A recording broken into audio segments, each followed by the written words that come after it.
To improve our understanding of Agile ideas, principles, and practices, let's go back to the official Agile principles that we saw in the first segment.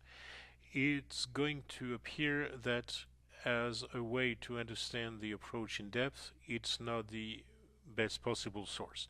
Of course, this may sound pretentious or even arrogant, since these principles were written by the originators of the agile approach themselves. So how can one say that he or she understands an approach better than its creators? But in fact, it's not so surprising. First, of course, the manifesto is 15 years old and things have evolved since then, and maybe we understand things better. But more importantly, the originators of an idea are not necessarily the ones best equipped to explain it to the rest of the world. And we're going to see that this description is not the best possible one. It suffers in particular from a number of deficiencies. First, some of the claimed principles are not principles but practices. A principle and a practice are not the same thing.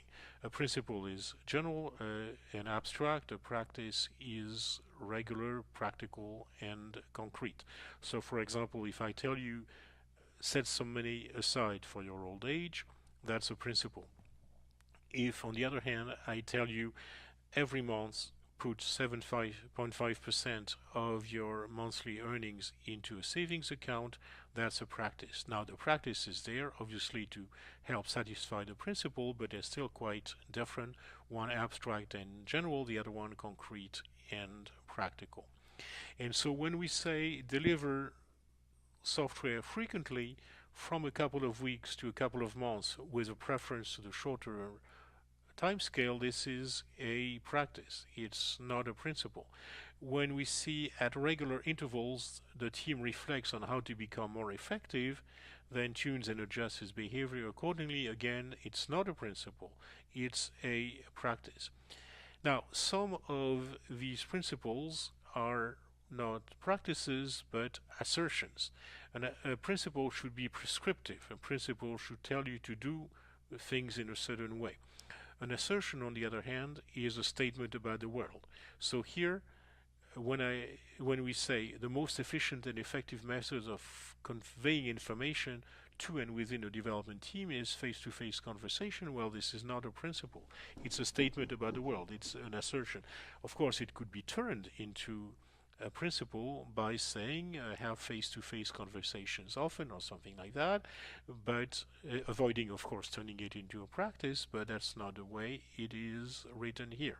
Another assertion is number 7, working software is the primary measure of progress. Okay, well, we could again turn this into a principle, but it's not a principle, it's an assertion. Another one is this number 10. Simplicity, the art of maximizing the amount of work not done, is essential. Well, statement, not principle.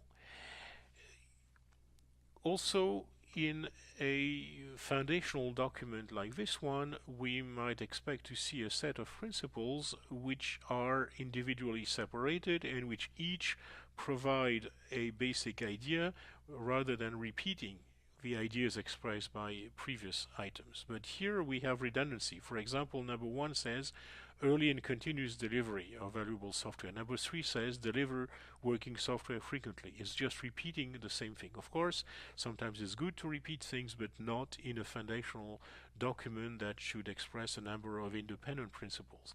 And as if this were not enough, number 7 repeats essentially the same idea once more. Working software is the primary measure of progress. I think we understood with number 1, and if not, with number 3.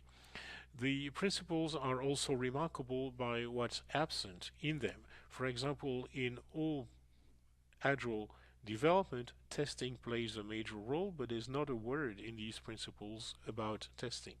It also doesn't help that some of the claimed principles, like number 10, in addition to being assertions, are also wrong. If you assert something, you'd better be right. Now here it says simplicity equated to the art of maximizing the amount of work not done. Well, it says it's essential. Sure, simplicity may be essential, The art of maximizing the amount of work not done is also essential, but they're two completely different things. Simplicity is not obtained in general by working less. Anyone who has worked on difficult engineering or scientific problems, in fact, on many kinds of problems, I think that writers, novelists would probably say the same thing, knows that simplicity is rarely attained the first time around. Very often you come up with a first design that is too complex and you realize it's too complex and you work on it until it is simple enough. So simplicity is not obtained by not working. Simplicity is obtained by working more. This was expressed quite well in a famous text by the French writer Antoine de Saint-Exupéry in the 1930s. He was talking about aircraft construction and he uses terms like calculators, which certainly meant something different than what it means today. A calculator then was a person, but still it's quite applicable to software. It seems, he writes, that the sole purpose of the work of engineers, designers, calculators is to polish and smooth out, lighten the seam, balance that wing. It's a beautifully written text.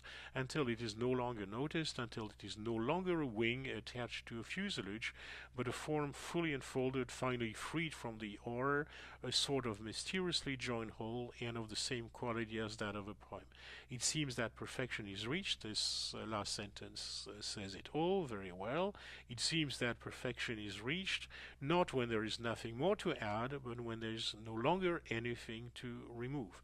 Now, if you want the same general idea expressed by someone who is much closer to us, both in time and in discipline, since of course he was an IT person, a software person even, Steve Jobs, in a also famous interview to Business Weeks in '98, said that's been one of my mantras: focus and simplicity.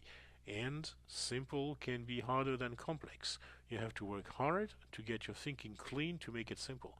But it's worth in the end because once you get there, you can move mountains. So this is another example of why the principles are not quite right.